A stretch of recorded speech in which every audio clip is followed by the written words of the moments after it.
Hi guys, welcome back to our channel Trading for Beginners. Today in this video I'm going to show you how to trade on gold in Etoro.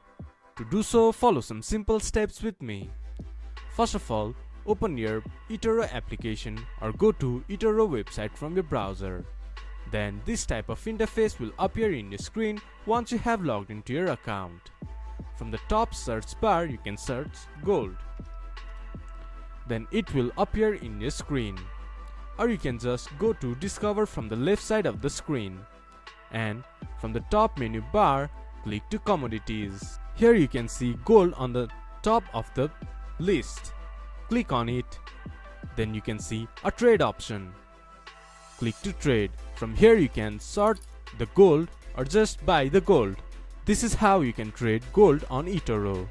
This much for today's video. If you guys find our video helpful, please leave a like and comment. And do not forget to subscribe our channel and hit the bell icon.